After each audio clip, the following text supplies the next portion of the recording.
सभी भक्तों को हमारी तरफ से कार्तिक पूर्णिमा की ढेर सारी शुभकामनाएं। जय श्री राम भक्तों, स्वागत है सभी भक्तों का अपने YouTube चैनल में। प्रिय भक्तों, आज कार्तिक मास की पूर्णिमा है और आज हम कार्तिक पूर्णिमा के शुभ अवसर पर कार्तिक पूर्णिमा व्रत की कथा का श्रवण करेंगे। इसके पाठ से भगवान शिव और भगवान विष्णु के साथ साथ माता लक्ष्मी की भी कृपा प्राप्त होती है।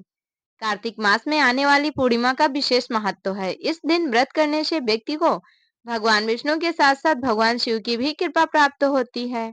इसलिए कार्तिक पूर्णिमा के दिन इस कथा का पाठ जरूर करना चाहिए, पढ़ना अथवा सुनना चाहिए। इसके पाठ से व्यक्ति को दुखों से छुटकारा मिलता है और सभी मनोकामनाएं भी पूर्ण होती हैं। तो आइए अपनी मनोकामनाओं को पूर्ण करने के लिए, अपने दुखों से छुटकारा पाने के लिए इस चमत्कारी कथा का श्रवण करते हैं। आप सभी वीडियो में लास्ट तक बने रहें और इस कथा का श्रवण करें। कार्तिक मास की कथा के अनुसार जब भगवान कार्तिकेय ने तारकासुर का वध किया था, उससे क्रोधित होकर तारकासुर के 3 पुत्रों ने देवताओं से बदला लेने का फैसला किया। तीनों अप्सरों के नाम थे तारकाच, कमलाच और विदुनमाली। देवताओं का पराजित करने के लिए पहले तीनों ने तपस्या की और तपस्या के लिए जंगल में चले गए। उन्होंने हजारों वर्ष तक अत्यंत कठोर तप किया। उनके कठोर तप से ब्रह्मा जी प्रसन्न हुए और उनके सामने प्रकट हो गए। ब्रह्मा जी ने तीनों से वरदान मांगने के लिए कहा। तीनों ने कहा कि ब्रह्मा जी, हमने आपको प्रसन्न करने के लिए कठोर तप किया है, आप हमें अमरता का वरदान दें।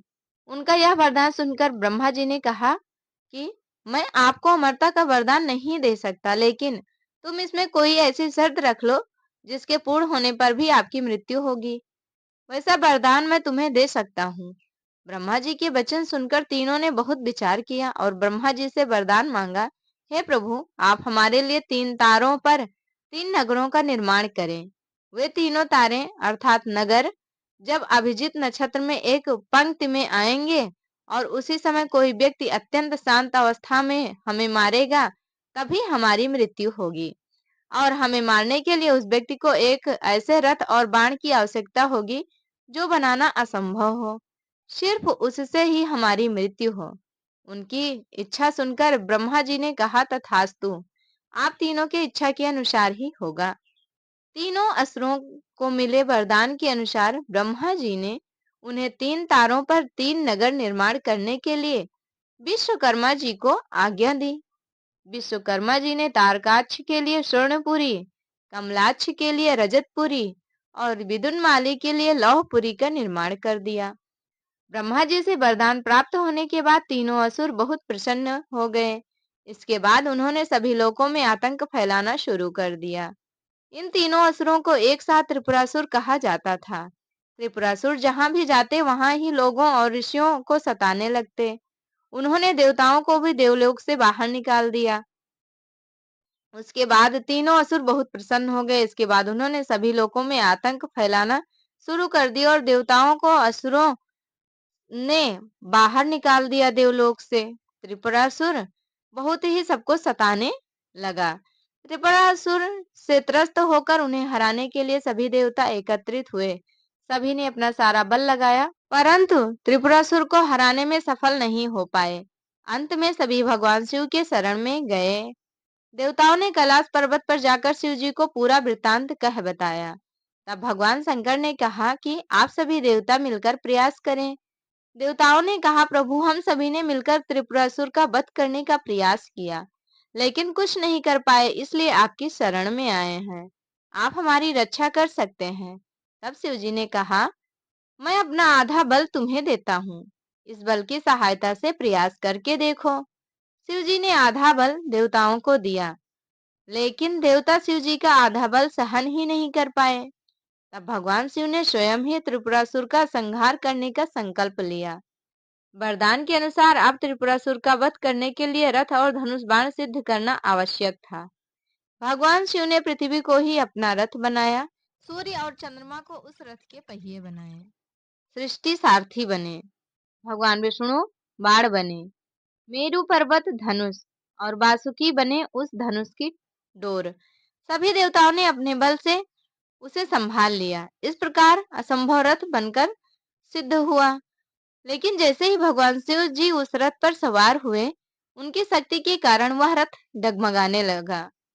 तभी विष्णु भगवान वृषभ बनाकर उसे रथ से जुड़े घोड़े और वृषभ की पीठ पर सवार होकर भगवान महादेव ने उसे असुर नगरों को देखा।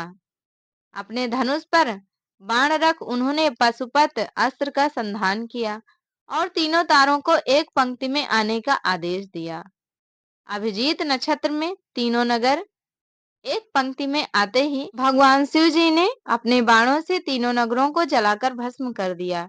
इसमें तीनों असुरों का भी अंत हो गया। जिस दिन तीनों असुरों का वध हुआ उस दिन कार्तिक पूर्णिमा थी। तभी से भगवान शिव जी त्रिपुरांतक बन गए। त्रिपुरांतक का अर्थ है तीन पुरुषों का अर्थात नगरों का अंत करने वाला। भगवान विष्णु ने ही भगवान शिव को यह नाम दिया था। तभी से कार्तिक पूर्णिमा मनाई जाने लगी।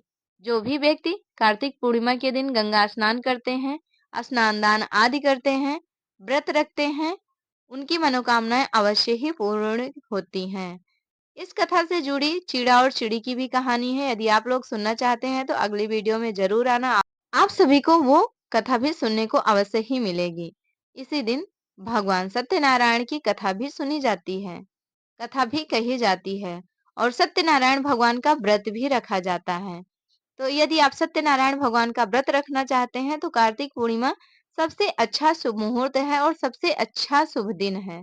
तो आप लोग सत्यनारायण का कथा भी सुन सकते हैं और कहानी भी सुन सकते हैं। इस दिन सत्यनारायण भगवान का व्रत भी रख सकते हैं। तो प्रिय भक्तों, आज की वीडियो में कार्तिक पूर्णिमा की व्रत कथा संपूर्ण हुई। आप सभी को कैसी लगी कमेंट करके जरूर बताएं और कमेंट बॉक्स में एक प्यारा सा कमेंट अवश्य ही करें। वो है ओम नमः शिवाय या फिर ओम नमो भगवते वासुदेवाय। हमारे साथ जुड़े रहने के लिए धन्यवाद। मिलेंगे अगली वीडियो में नई नई व्रत कथाओं के साथ, नई नई जानकारी के साथ। प्रेम से बोलिए श्री शिवाय नमस्तुभ्यम। ओम नमो भगवते वासुदेवाय नमः। हर हर महादेव।